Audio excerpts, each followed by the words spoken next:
మంత్రి గారు, మీకు దండం పెడతాం మంత్రి గారు, మీకు దండం పెడతాం మంత్రి గారు, మీకు దండం పెడతాం మంత్రి గారు, మీకు దండం పెడతాం మంత్రి గారు.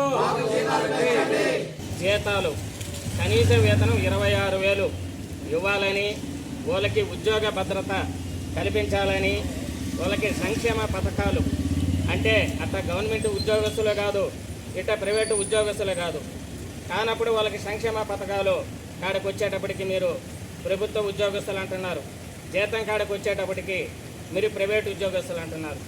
అది కాకుండా వాళ్ళకి సంక్షేమ పథకాలు వర్తించాలి, జీతం పెంచాలని చెప్పి లేని పక్షంలో ఈ పోరాటాన్ని ఉద్రేకత చేస్తామని చెప్పి తెలియజేస్తూ ఈ అవకాశం ఇచ్చిన ఇంజనీరింగ్ కార్మికులకు ధన్యవాదాలు. ఈరోజు ఇంజనీరింగ్ కార్మికుల సమ్మె 5వ రోజుకి చేరడం జరిగింది.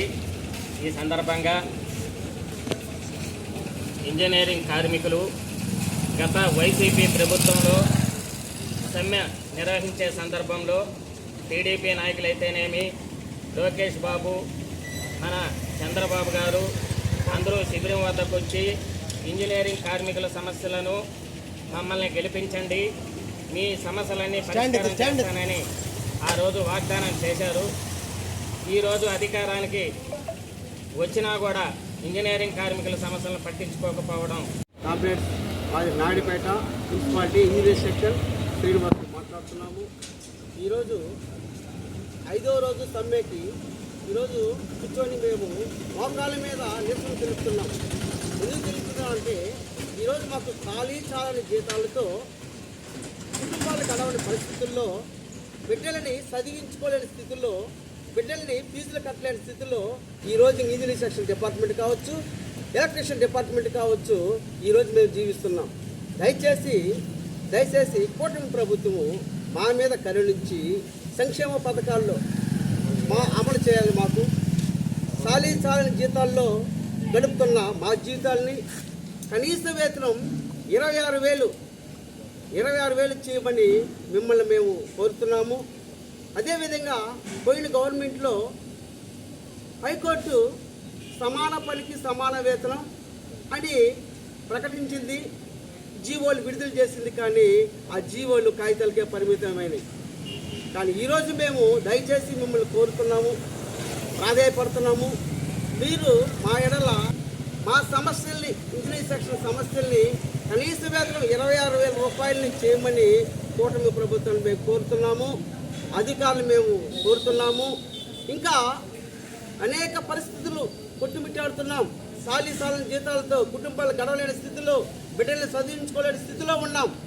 కనీసం వేతనం మాకు 26,000 రూపాయలు మాకు ఇవ్వాల్సిందిగా ప్రభుత్వాన్ని మేము కోరుతున్నాము. ఉద్యోగ భద్రత కల్పించాలి. ఆ ఉద్యోగ భద్రతలో కొన్ని పరికరాలు మాకు అవసరమై ఉన్నాయి, పనిచేసేటప్పుడు మేము అవసరమై ఉన్నాయి. వాటన్నిటినీ మాకు దయచేయమని మిమ్మల్ని కోరుతున్నాము. ఈ ఇంజనీరింగ్ డిపార్ట్మెంట్ని 1987లో చేరిన వాళ్ళు ఉన్నారు, 1990లో చేరిన వాళ్ళు, 92లో చేరినారు. కొంతమంది చనిపోయారు, కొంతమందికి వాళ్ళకి ఏమీ లేదు, పెన్షన్ లేదు, ఏమీ లేదు. దయచేసి వాళ్ళ కుటుంబాన్ని ఆదుకోవాలి. వాళ్ళ కుటుంబాలకు రావాల్సిన గ్రాడ్యుయేట్ కానీ ఏదైనా ఉంటే వాళ్ళకి ఇవ్వాల్సిందిగా. ఇంకా 87, 90, 92, 94, 93లో చేరిన వాళ్ళని పర్మిట్ చేయాలి. పర్మిట్ లేక అనేక మంది రేపో మాపో లేదా 2 సంవత్సరాల్లో రిటైర్ అయిపోయిన స్థితిలో ఉంది. కావున అధికారులందరూ మాకు రావాల్సిన బెనిఫిట్స్ కావచ్చు, పర్మిట్ విషయంలో కావచ్చు, మా మీద దయ ఉంచి మీరు మాకు దయచేయమని ఇంజనీరింగ్ తరఫున Naidupeta municipal engineering section, current, electricity department అందరము మీకు దండం పెట్టి విన్నవించుకుంటున్నాము. మరియు పెద్దలకు తెలియజేయడంగా మేము 1996 నుంచి ఈ పంచాయతీ నుంచి మున్సిపాలిటీ వ్యవస్థలోకి జరగడం జరిగింది. ఇప్పుడు కూడా మున్సిపాలిటీలో చేస్తూ ఉన్నాం. ప్రతి ఒక్కరూ వస్తున్నారు, పోతున్నారు. కమిషనర్లు వస్తున్నారు, పంచాయతీ కార్యదర్శులు వచ్చారు, సెక్రటరీలు వచ్చారు, సర్పంచ్లు వచ్చారు, అందరూ పోతున్నారు. మాకు ఎదుగు బదుగు లేదు. పాత జీతాలే ఇస్తారు. 960 రూపాయల నుంచి మేము జాయిన్ అయ్యాం. అట్లా ఇప్పుడు 15,000కి జాయిన్ అయ్యాం. ఇప్పుడు తీసుకుంటున్నాం. కానీ దాంట్లో కూడా 1800 రూపాయలను పిఎఫ్ కింద కట్ చేస్తే మా చేతికి 13,180 రూపాయలు వస్తుంది. ప్రతి ఒక్కరికి అంతే. ఇక్కడ ఆప్కాస్లో ఉంటే 13,000 చిల్లర వస్తుంది. ఆప్కాస్లో లేకపోతే 12,000 రూపాయలు వస్తుంది. 12,000 రూపాయలకి వాళ్ళకి వస్తుంది. అదే మా